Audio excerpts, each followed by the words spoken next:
Swivl Sessions, interviews with field service entrepreneurs. Get insights and strategies from those who took the leap and risked it all to start their own home service companies.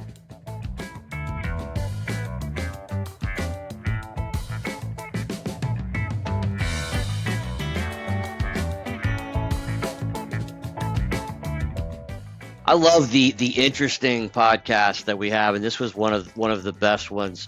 Art Way with All Around Homeworks. Jeremy, what do you got? Art has some lofty goals, and I feel like he is well on his way to getting there as far as scaling his business and really blowing that thing up. He picked up a hammer when he was 8, and he hasn't put it down since.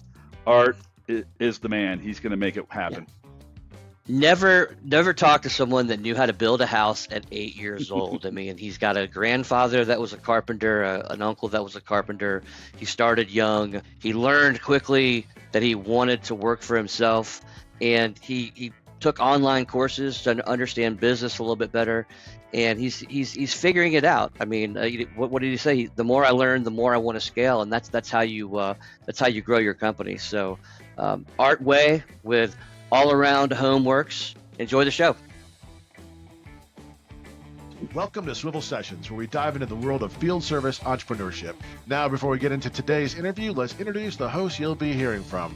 First, we have Edgar, our sales guru, who seems to have a knack for attracting clients with questionable accents and briefcases full of who knows what. If there's a Russian mobster looking to launder some cash, Edgar is your man. He'll probably upsell him on a turf project while he's at it. Edgar. Well, thanks for those awesomely kind words there, Rob. Now you're targeted. Hey, Art, I want you to meet Tyson over here. He's our resident customer service guru and the only guy who can turn a support call into a TED Talk. Fun fact, his beard has been through more phases than a handyman's home renovation project. Right now, it's somewhere between rugged outdoorsman and guy who just discovered artisanal honey. Meet Tyson. What was that? Hey, make him longer. Yeah, come on, man. I appreciate that, Jeremy. Art, I want you to do finally, last but not least, meet Rob. He is the genius behind Swivl. Ivy League education, the guy that has all the answers for everything. He forgets nothing except zipping up his fly. We had to remind him this morning that he left the fly down. So, Rob, don't worry. All the cameras are waist up, so you're good right now. Good personal. All right. Well, today we're excited to introduce Art Way, owner of All Around Homeworks, a handyman service company based out of Kyle, Texas, which is in the greater Austin area. So, Art, welcome to Swivl Sessions. It's great to have you here. How are things going up there in Kyle? Oh, everything's going great. Everything seems to be going to plan for me. All right. Good to hear. Good to hear you. You're coming in loud and clear. Hey, Art, give us a little background history on you, who you were before you created your own company and started doing this. So before I created my own company, I just mostly worked a lot for other people, other contractors and those types of companies. I got pretty much just tired of working for other people. I did pretty much everything. I started out, my grandfather was a carpenter. My uncle was a carpenter. They bought a whole bunch of land out here in Kyle and split it in half and had their own farm. And we just kind of built everything ourselves and maintained it throughout my whole childhood. So I learned how to build a house when I was about 8 years old. And but I also figured out as soon as I got my first real job that carpenters think they know everything, but don't actually. So I decided I wanted to go ahead and go through all the different trades and learn all of the actual codes and all the different tricks of each trade. And once I got to a point, I tested that out by working for contractors that do whole house remodels, kitchen, bathroom remodels, and felt I was comfortable with that. And decided to go ahead and go out on my own. So you're working for other people, and we see that a lot in the podcasts that we do where people just get tired of working for someone else. Was there a moment, like an aha moment, that happened to you that made you make that decision to go out on your own and start your own business? Yeah, I got a job working with a guy that was a cop. He was a retired cop, started his own construction business. Had no clue how to run it, had never had any previous experience with it. Seemed like he had his house really together It was the most disorganized mess I'd ever dealt with in my life. And he treated everybody like they were a criminal and he was a cop. And I decided after that I was never working for anyone again. There you go. Why was this guy in business like this? To get extra money on top of his pension. Interesting. I mean, theoretically, guys who have got no experience in business have no business in that business, Is he still in business? Is he if still? that makes sense. He's still in business. Okay. Well, we won't mention his name, but wow, that's It's a very pretty high crazy. turnover rate. So you said, Shocking. I can do this better, right? So let me ask you. So I think it's fascinating the answers to this, but before you said, all right, I'm going to do it myself, you had some expectations. Maybe your expectations were that you'd be working 4 days a week and, fishing for the other 3, or maybe your expectations you'd be, bathing in cash like Scrooge McDuck. But so what expectations were met and what expectations were not met from when you decided to do it and then when you jumped into it and did it? So I had no real experience with running a business before. What I did have was I paid very close attention to everyone that I worked for and their marketing strategies and what worked for them. So I was able to get off of the ground pretty quickly because I implemented all of that right away before I even opened my doors. It did not take long for me to fill up my schedule. What I expected was to just really honestly was to be able to make more money and work. I didn't necessarily expect to work less. I pretty much knew, going into business for myself, I was going to end up probably working more because everyone I had ever worked for worked at least 12-hour days and 6 days a week. So I pretty much expected that much. I was actually surprised because of the way that I did it.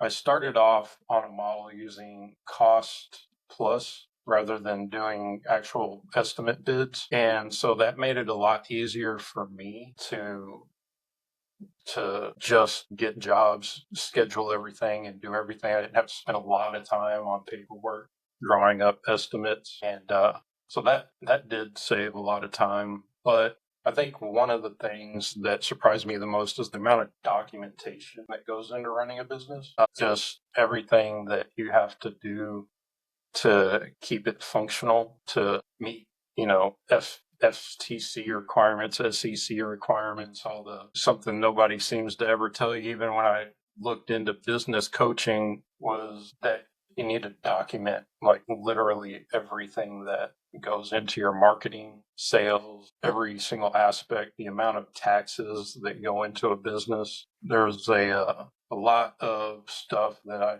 did not expect. So yeah. That admin part is a lot of times some of the, I don't know, the most difficult, but some of the difficult stuff and the stuff that we can easily overlook. But if you nail it down, right, and you get it into a system, then it tends to kind of run itself. Yeah. But getting it set up is the hard part, I think. So what about, like you said, some about the unforeseen hurdles? What issues are you still facing that you haven't been able to overcome yet? So one of the things that I did because of the model that I set up was I kind of stuck myself into a catch-22 where I decided to kind of start studying business, marketing, sales, and communication as kind of a pastime activity. And the more I learn, the more I want to scale.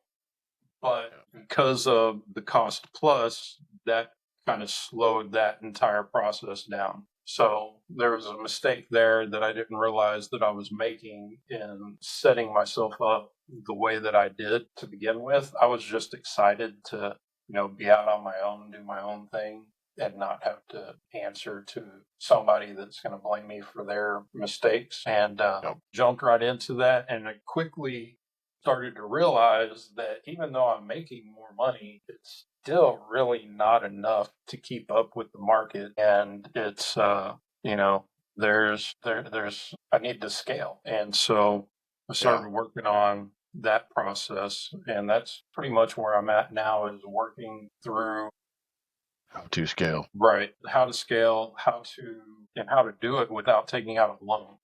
So tell me, cost plus.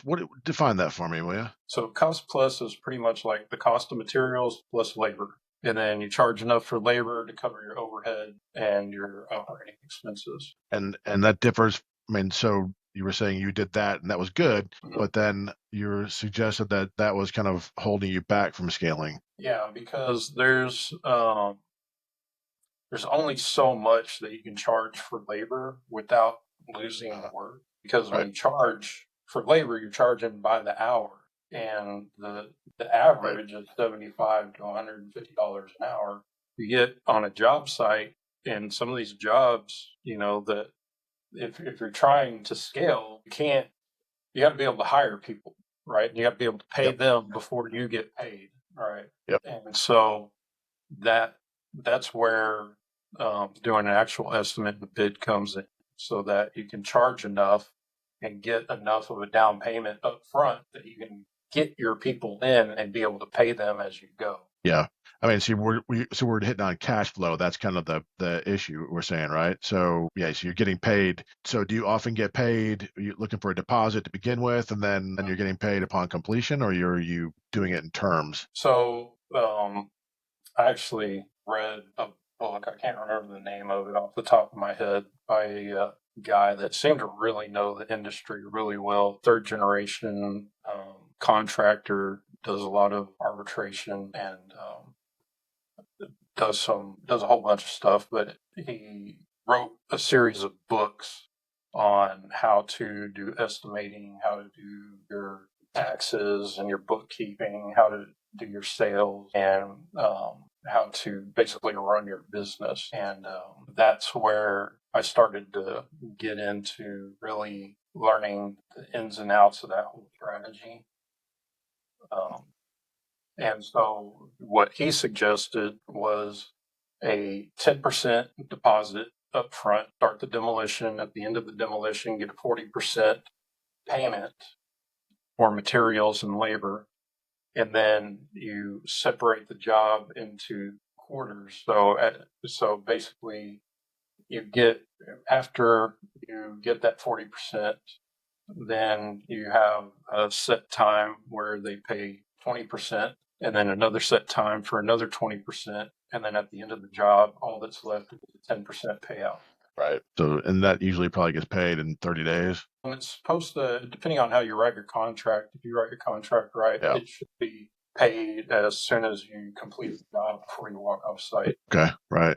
But it's handyman services, right? So a lot of your jobs are probably smaller stuff. Am I wrong? Well, there's that. I mean, obviously, for like a $500 job, you're not going to be.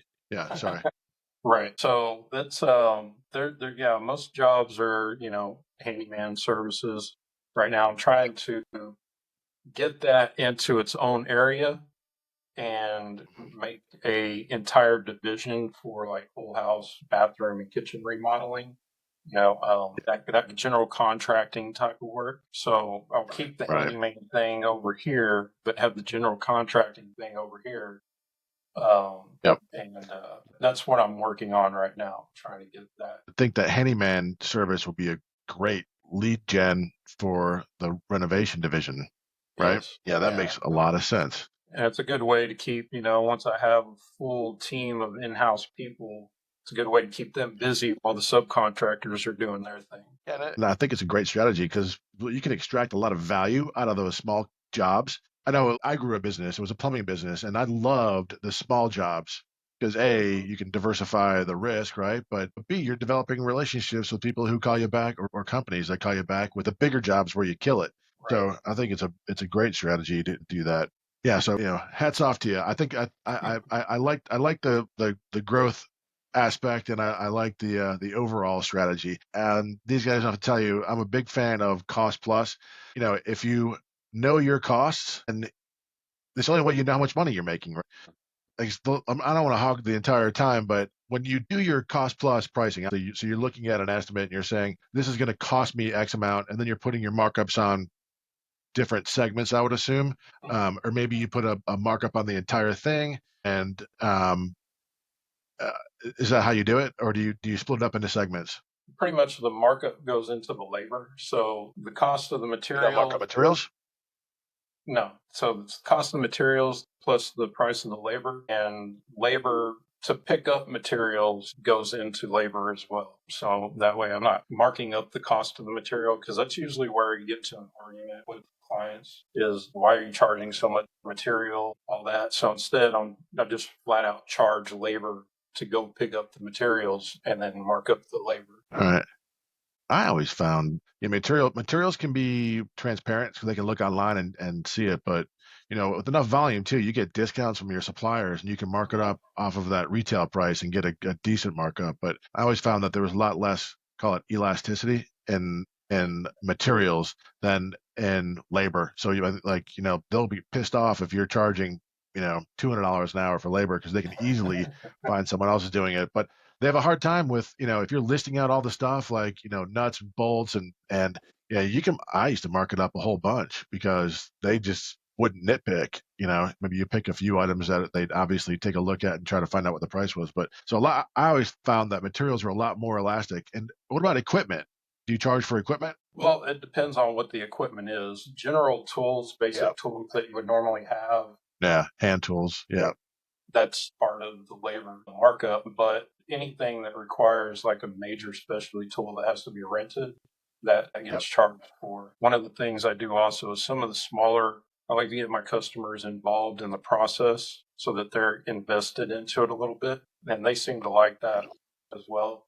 And so I'll send them, I'm a affiliate member with Amazon, so I'll send them links to certain products before the date and have them order it through my affiliate link, so I get a commission off of that. Okay. Nice. On starting up, Yeah, one of the ways that I'm trying to get funding is I've created a blog on my website, and I put affiliate links into those blogs. I saw that, yeah. And then I also am working on creating a newsletter that I can advertise nationwide for a $10 a month fee.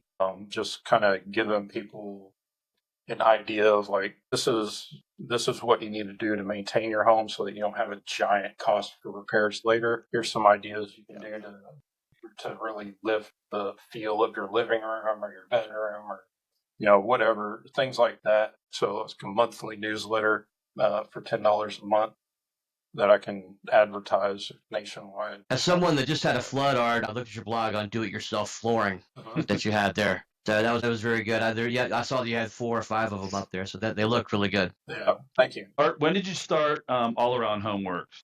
How many years ago? 4 years ago. Okay. And so you talked about scaling and whatnot. How is it just you, or do you have some guys that come in with you and work, or what's the company looking like right now? So I am, owner operator. So I work in it rather than on it at the moment, but also on it. And I do have a few guys that I call on as necessary more often than not. That's good.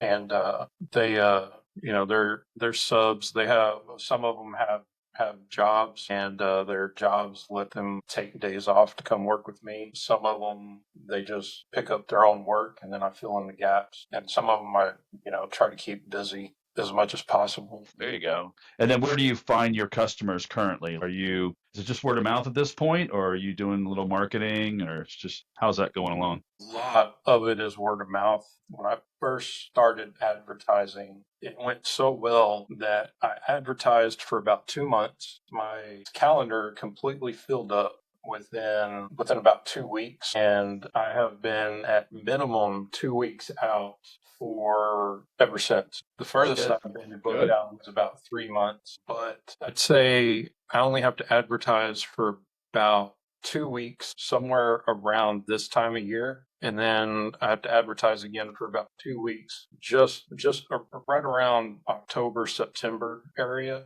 Other than that, I don't do any advertising at all. Fantastic. Sounds to me like your scale problem is just a matter of hiring people and then just running more marketing. And would that not be? Yeah. I mean, hiring people oftentimes is a barrier to scale. Have you tried to hire people full time? No, I haven't. That's one of the reasons I was working on the blog, the affiliate commissions, and the newsletter, is to try to get enough funding in without taking out a business loan, that I can actually hire people on full time and have that income to make sure that they're taken care of, and I can put that money into marketing. Yeah, sounds like a plan. The cool thing is that, your cash flow cycle is like a net 30. That's tough to, in terms of cash to grow with. But it sounds like you're getting a lot of the cash as the jobs go. So, I mean, that sounds to me like that could be something that you could ramp up fairly quickly. But I hope it works out. Planning on doing something about that. Also, one of the things I've been looking into are different specialty niches, like the what is that? The Italian clay walls. Yeah. Just getting certain niches where I can focus on niches that absolutely require multiple people and get those advertised out and push that to bring in more people that want those jobs done, that will fund actually hiring people full time. The beauty about those niche type jobs work, if you can become an expert in a niche, there's less competition, so you can price it higher, right? So that's just higher profits for the niche work for sure. That's a great strategy. So you've been in business for 4 years and it's been mostly yourself. Can I ask what kind of revenue did you do, say, last year? Last year, I'd say full revenue. We're talking net or gross? Full Gross. revenue, gross net, gross revenue would probably be somewhere around 250, 300,000. Wow, that's awesome. Yeah. And then what are you expecting this year? Are you on pace for the same, or are you looking to grow? It's about the same every year. Yeah. A lot of it just depends on the jobs that are done. I'm wanting that to grow so that my net income can grow. And to do that, that's where the niching down comes from. The blogs and all that other stuff comes into play, so that I can really expand that out and pull in more people and hopefully build a permanent, solid team. Yep. I think it's difficult to get a good, solid team of people that are reliable. That's that's my experience. I built a plumbing company, and I can tell you it was just tough to get them. But you rotate through 5 or 6, then you find one diamond in the rough, and you hold on to them. Yeah. That sounded weird, but you just gotta hold on to them. My daughter works. Art, Swivl being a software company, and more specifically a field service centric software, I was curious. We have an interest in the technology side of things, and I was just wondering how technology has helped you improve communication with your clients or helped all around Homeworks grow. Is there a specific CRM or a platform that's been you've been using that's helped you do that? Yeah, I've actually gone through a few of them. I've been looking into multiples. I took some business classes a while back, and that's where I got introduced to that kind of software. And I started the specific training that I had was on a software, but it's on the more expensive side, and it's extremely complicated. You really have to learn it to be able to use it. Like, you're not just going to go in there and use it. It's not user friendly at all. That's Where a big did hurdle. where did you learn this? Through a class? Yeah, I took A class. I took an online business course that taught me with a focus on marketing, and they basically taught me how to build out funnels, and it has a funnel builder and a CRM, and it has the automated emails and all that kind of stuff in it that you would need in a business program. That sounds good. So tell me, where where do you see all around Homeworks in 5 years, 10 years, 20, 30 years? What are the goals here? So the goals is I want to try to get total revenue up to about $1 million a year by the end of next year. And then I want to get to the point to where this newsletter, the affiliate marketing side of it, and I've got a solid team of in-house people, and I can rely on by the end of this year. Get the total revenue up to around $1 million or more by the end of next year, and then just start incrementally growing that. The next year after that, 3 million. The next year after that, 5 million. Try to get up to about the $10 million mark, and then try to automate everything to where I'm not even working in it at all. I'm just checking on it every There you day. go. Yeah, that's a good goal. I'd be willing to bet you get it to 10 million and you're gonna be in it a lot more than you imagine. Until you sell it, of course. So exit strategy, is to sell it then? I think it'd be difficult to just kind of watch it from a distance and then, have it make as much money as you think. I mean, you need people on top of there that you can at least trust and can really drive it well. I think there's a good market for companies like yours. I mean, if you're doing 10 million in revenue, you can sell it for a pretty penny. Yeah, I thought about that, and I've been seeing a lot about exit strategies for things like that lately. But I had a full goal, and the end goal is business investing. Like that's my retirement plan, is business investing. And the step before that is doing real estate investing, mostly house flips and rental properties. And my goal is to be able to use this company to do all of the maintenance and construction work on those properties. Yeah, that's a good strategy. Yeah, for that's sure. a great strategy. Well, first things first, we got to get you to that level, right? Yeah. In due time. It does take a little bit longer than I'd hoped. It always does. You'll get there, Art. Well, all right. So, we've covered a lot of ground, and it's been a lot of fun talking to you. And your journey and building all around homeworks is interesting. Kind of like, I think it's more interesting in the future, actually. I can't wait to see what you're doing, but it's inspiring.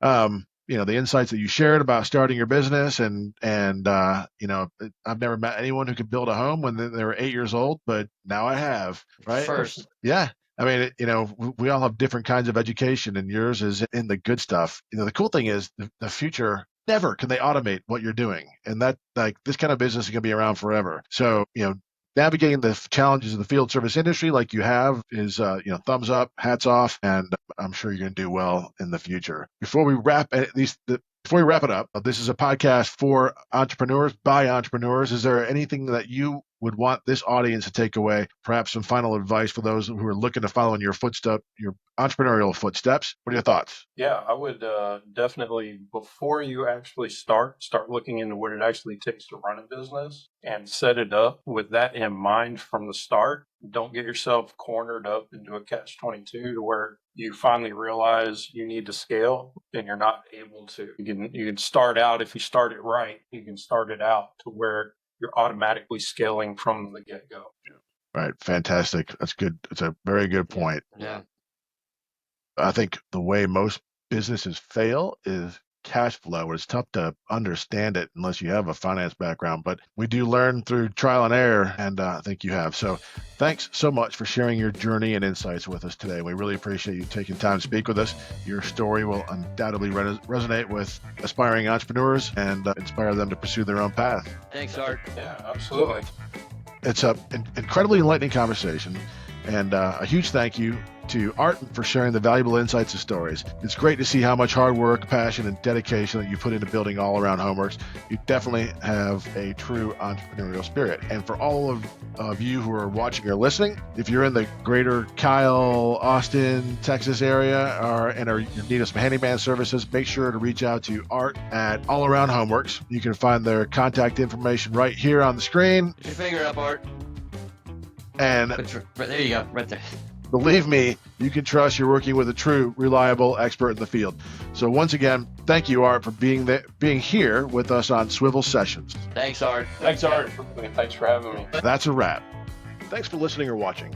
Swivl's field service software is everything you need to run your field service business for free. Until next time, check us out at swivl.tech. That's SWIVL.tech.